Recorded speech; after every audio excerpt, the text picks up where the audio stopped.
ഇന്നത്തെ ലൈഫ് സ്റ്റൈലിൽ ഇത് പ്രായമായവർക്ക് ഉള്ള ഒരു അസുഖമല്ല, ചെറുപ്പക്കാർക്കും ധാരാളമായി ഒരു ഹൈപ്പർ ടെൻഷൻ കാണുന്നുണ്ട്.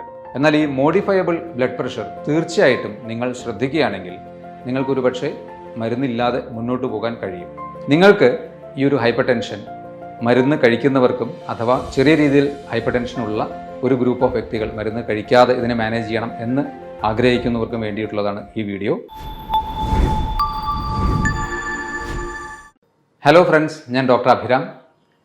ഏകദേശം 30 വർഷം മുന്നേയൊക്കെ ഒരു 60 വയസ്സിന് മുകളിൽ പ്രായമുള്ളവർക്ക് കണ്ടിരുന്ന പല അസുഖങ്ങളും, അതിൽ കൂടുതലും ലൈഫ് സ്റ്റൈൽ അസുഖങ്ങളെന്ന് പറയാം. പ്രധാനമായും diabetes, hyper tension, heart attack അല്ലെങ്കിൽ കൊളസ്ട്രോൾ പ്രശ്നങ്ങൾ, ഇതൊക്കെ ഇന്ന് ശരിക്കും പറഞ്ഞാൽ ഒരു 15, 18, 20 വയസ്സാകുമ്പോഴേക്കൊക്കെ തന്നെ നിങ്ങൾ പലപ്പോഴും പേപ്പറിൽ വായിച്ചിട്ടുണ്ടാവും. 15 വയസ്സായ കുട്ടി കുഴഞ്ഞു വീണ് മരിച്ചു, 20 വയസ്സായ കുട്ടിക്ക് ഹാർട്ട് അറ്റാക്ക് മൂലം മരിച്ചു. ഇതൊക്കെ ഇന്ന് വളരെ കോമൺ ആണ്. പ്രധാന കാരണം നമ്മുടെ ലൈഫ് സ്റ്റൈലിലുള്ള ചേഞ്ചസ് തന്നെയാണ്. ലോകത്തിൽ ഏകദേശം ഒരുപക്ഷെ എല്ലാ ഗ്രൂപ്പിനെയും കണക്കാക്കുകയാണെങ്കിൽ 30% പേരെ ബാധിക്കുന്ന ഒരു പ്രധാന അസുഖമാണ് ഹൈപ്പർ ടെൻഷൻ. നിങ്ങൾക്ക് ഈ ഒരു ഹൈപ്പർ ടെൻഷൻ മരുന്ന് കഴിക്കുന്നവർക്കും അഥവാ ചെറിയ രീതിയിൽ ഹൈപ്പർ ടെൻഷനുള്ള ഒരു ഗ്രൂപ്പ് ഓഫ് വ്യക്തികൾ മരുന്ന് കഴിക്കാതെ ഇതിനെ മാനേജ് ചെയ്യണം എന്ന് ആഗ്രഹിക്കുന്നവർക്കും വേണ്ടിയിട്ടുള്ളതാണ് ഈ വീഡിയോ. ശരിയായ രീതിയിൽ നിങ്ങൾ നിങ്ങളുടെ ലൈഫ് സ്റ്റൈലിൽ കുറച്ച് ചേഞ്ചസ് വരുത്തുകയും നിങ്ങളുടെ ഭക്ഷണക്രമങ്ങൾ ക്രമീകരിക്കുകയും ചെയ്യുകയാണെങ്കിൽ ഒരുപക്ഷെ ഒരു 30 മില്ലിമീറ്റർ വരെ നിങ്ങൾക്ക് അധികമായി നിൽക്കുന്ന ആ ബ്ലഡ് പ്രഷറിനെ നമുക്ക് കുറയ്ക്കാൻ കഴിയും.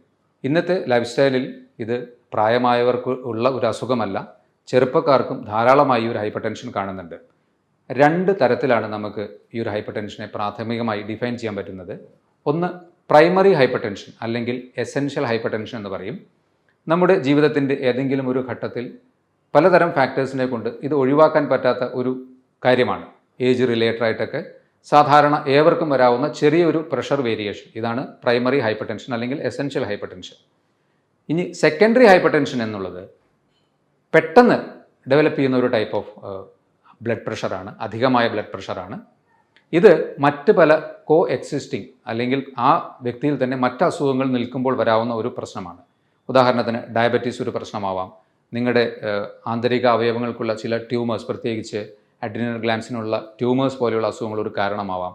നിങ്ങൾ ചില ആൻറ്റി ഡിപ്രസൻസോ അല്ലെങ്കിൽ ഉത്തേജക മരുന്നുകളോ ഒക്കെ കഴിക്കുന്നുണ്ടെങ്കിൽ അതൊരു കാരണമാവാം.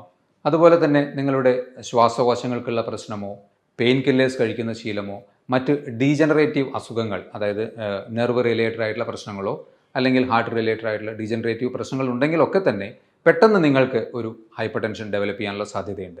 ഇതാണ് സെക്കൻഡറി ഹൈപ്പർ ടെൻഷൻ. ഇതിൽ തന്നെ ചിലത് മോഡിഫയബിൾ ആണ്. അതായത് നമുക്ക് ചില മാർഗങ്ങൾ ഒന്ന് ശ്രദ്ധിച്ചു കഴിഞ്ഞാൽ നിങ്ങൾക്ക് നല്ലതുപോലെ നിങ്ങളുടെ ബ്ലഡ് പ്രഷറിനെ, കൂടി നിൽക്കുന്ന ബ്ലഡ് പ്രഷറിനെ കുറയ്ക്കാൻ കഴിയും. ആ ഒരു ഗ്രൂപ്പിനെ പറ്റിയാണ് ഞാൻ കൂടുതൽ സ്ട്രെസ് ചെയ്ത് ഇന്ന് പറയുന്നത്.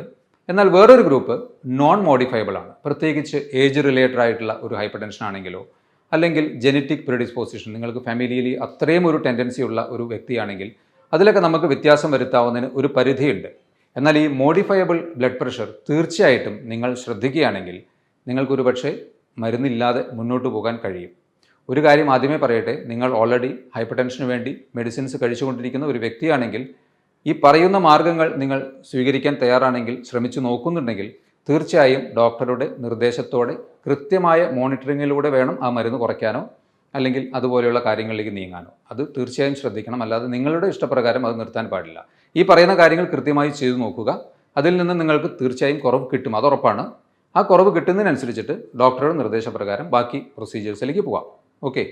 ഈ മോഡിഫയബിൾ ഫാക്ടേഴ്സ്, ബ്ലഡ് പ്രഷറിനെ നിയന്ത്രിക്കാനുള്ള മോഡിഫയബിൾ ഫാക്ടേഴ്സിനെ പരിശോധിക്കുകയാണെങ്കിൽ ഏറ്റവും കോമൺ ആയിട്ട് നിങ്ങൾക്ക് എല്ലാവർക്കും അറിയുന്ന കാര്യം തന്നെയാണ് അമിതമായ ഉപ്പിൻ്റെ ഉപയോഗം. അതുപോലെ തന്നെ പൊട്ടാസ്യത്തിൻ്റെ കുറവ് ഇൻടേക്കും. ഇത് രണ്ടും പ്രധാന കാരണങ്ങളാണ്. ഇനി നിങ്ങൾക്ക് അധികമായി സ്ട്രെസ്സുള്ളൊരു വ്യക്തിയാണെങ്കിൽ, നിങ്ങൾക്ക് അമിത ഭാരമുണ്ടെങ്കിൽ, നിങ്ങൾ ആൽക്കഹോൾ അല്ലെങ്കിൽ സ്മോക്കിംഗ് അത്തരത്തിലുള്ള അഡിക്ഷൻസ് ഉള്ളൊരു വ്യക്തിയാണെങ്കിൽ, നിങ്ങൾ അമിതമായി മരുന്നുകൾ ഉപയോഗിക്കുന്ന ഒരു വ്യക്തിയാണെങ്കിൽ, അതുപോലെ ലാക്ക് ഓഫ് എക്സസൈസ് പ്രധാന കാരണമാണ്. നിങ്ങൾ ശരിക്കും പറഞ്ഞാൽ ഏതൊരവസരത്തിലും കുറച്ചെങ്കിലും നിങ്ങൾക്കൊരു സമയം കിട്ടുമ്പോൾ ഒരു മൂവ് അറൗണ്ട് ചെയ്യാൻ പറ്റുമെങ്കിൽ എപ്പോഴും അത് ചെയ്തുകൊണ്ടിരിക്കുക. ഇപ്പോൾ പറയപ്പെടുന്നത് sitting is the current smoking എന്നുള്ളതാണ്.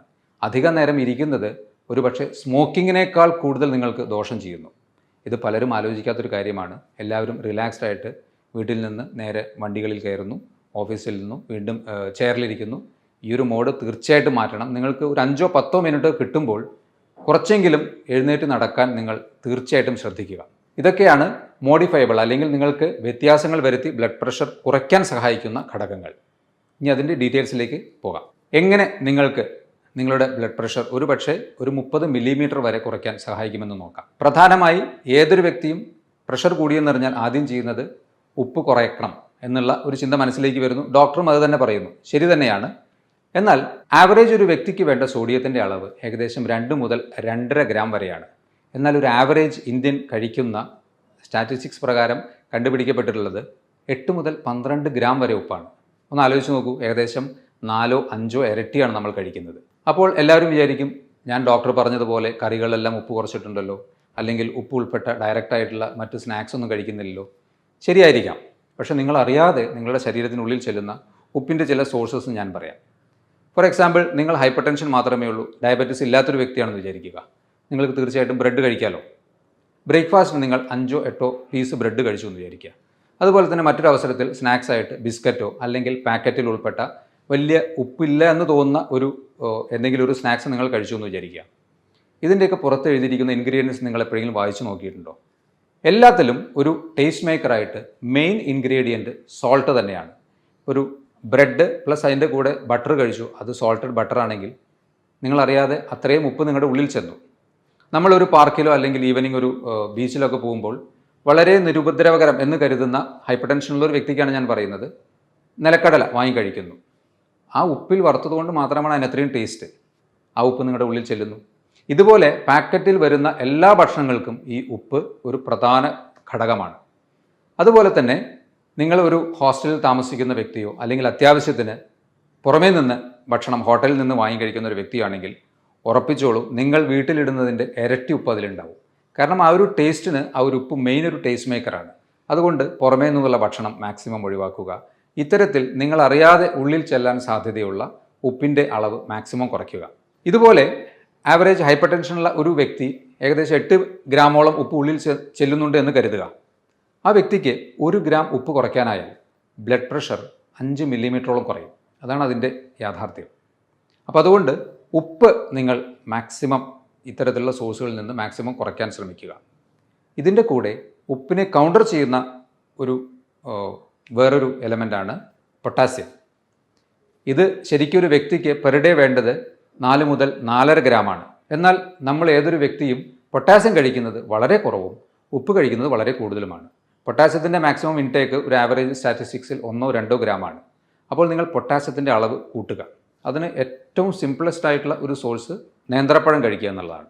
അത് മാത്രം കഴിച്ചാൽ തന്നെ 1-2 നേന്ത്രപ്പഴം, ഒരു മീഡിയം സൈസ് നേന്ത്രപ്പഴം നിങ്ങൾ കഴിക്കുകയാണെങ്കിൽ 420 മില്ലിഗ്രാമോളം പൊട്ടാസ്യം അതിൽ നിന്ന് നിങ്ങൾക്ക് കിട്ടും. 1-2 നേന്ത്രപ്പഴം കഴിക്കാൻ പറ്റിയാൽ അതിൽ തന്നെ ഈ ഉപ്പിൻ്റെ എഫക്റ്റിനെ കൗണ്ടർ ചെയ്യാനുള്ള പൊട്ടാസ്യം നമുക്കായി.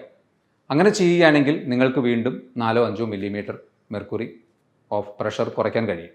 പൊട്ടാസ്യം ഉള്ളിൽ ചെല്ലാനുള്ള ഒരു മാർഗ്ഗം ഞാൻ പറഞ്ഞു. ഇനി നിങ്ങൾക്ക് ഉപ്പ് കൂടിയേ തീരൂ അല്ലെങ്കിൽ അതിൻ്റെ ഒരു ടേസ്റ്റ് അത്യാവശ്യമാണെന്ന് തോന്നുകയാണെങ്കിൽ മറ്റ് ശാരീരിക പ്രശ്നങ്ങളും ഒന്നുമില്ലാത്തൊരു വ്യക്തിയാണെങ്കിൽ, അതായത് നിങ്ങളുടെ കിഡ്നിക്കൊന്നും പ്രത്യേകിച്ച് എക്സ്ട്രാ പ്രശ്നമൊന്നുമില്ലെങ്കിൽ നിങ്ങൾക്ക് ഇന്ദുപ്പ് മോഡറേറ്റ് ആയിട്ടുള്ള അളവിൽ ഉപയോഗിക്കാവുന്നതാണ്.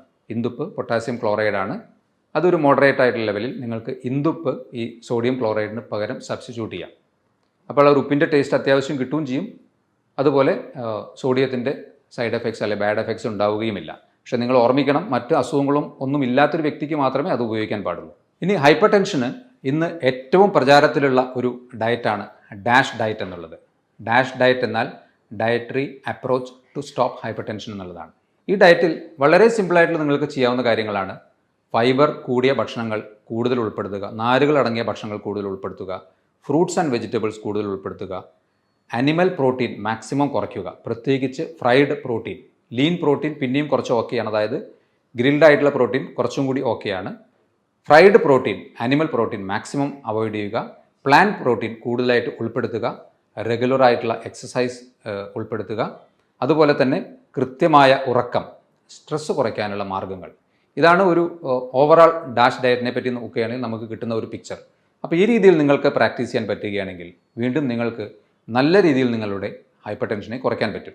അടുത്തത്, നിങ്ങൾക്ക് omega-3 ഫാറ്റി ആസിഡ്സ് ഉൾപ്പെട്ട ഭക്ഷണങ്ങൾ കൂടുതൽ ഉൾപ്പെടുത്താൻ പറ്റുകയാണെങ്കിൽ, പ്രത്യേകിച്ച് ഫിഷ് ഓയിൽ അല്ലെങ്കിൽ ഫ്ലാക്സ് സീഡ്, ലിൻസീഡ് അത്തരത്തിലുള്ള സീഡ് ഓയിൽസോ അല്ലെങ്കിൽ സൺഫ്ലവർ സീഡ് ഓയിൽ ഇതൊക്കെ കൂടുതലായിട്ട് ഉൾപ്പെടുത്താൻ പറ്റുമെങ്കിൽ നിങ്ങൾക്ക് വീണ്ടും ഒരു പരിധിവരെ നിങ്ങളുടെ ഹൈപ്പർ ടെൻഷനെ കുറയ്ക്കാൻ പറ്റും. അതെല്ലാം മോഡറേറ്റ് ആയിട്ടുള്ള ലെവലിൽ നിങ്ങൾ ഉൾപ്പെടുത്തുക. അതുപോലെ മഗ്നീഷ്യം കൂടുതലായിട്ടുള്ള ഭക്ഷണങ്ങൾ, ഒമേഗ 3 ഫാറ്റി ആസിഡ്സും മഗ്നീഷ്യം കൂടുതലായിട്ടുള്ള ഭക്ഷണങ്ങൾ ഉൾപ്പെടുത്തിയാൽ നിങ്ങൾക്ക് വീണ്ടും നിങ്ങളുടെ ഹൈപ്പർ ടെൻഷനെ കുറയ്ക്കാം. അടുത്ത പ്രധാന വില്ലൻ ആരാണ്? ഒബേസിറ്റി അഥവാ പൊണ്ണത്തടി തന്നെയാണ്. ഒരു 170 സെൻറ്റിമീറ്റർ ഹൈറ്റുള്ള ഒരു വ്യക്തി, അദ്ദേഹത്തിന് ആവറേജ് വേണ്ടത് ഒരു 68 മുതൽ 72 കിലോ ഭാരമാണെന്ന് വിചാരിക്കുക. പക്ഷേ ആ വ്യക്തിക്ക് ഒരു 90 അല്ലെങ്കിൽ 95 കിലോ ഉണ്ട്, പ്ലസ് അദ്ദേഹം ഹൈപ്പർ ടെൻസീവുമാണ്.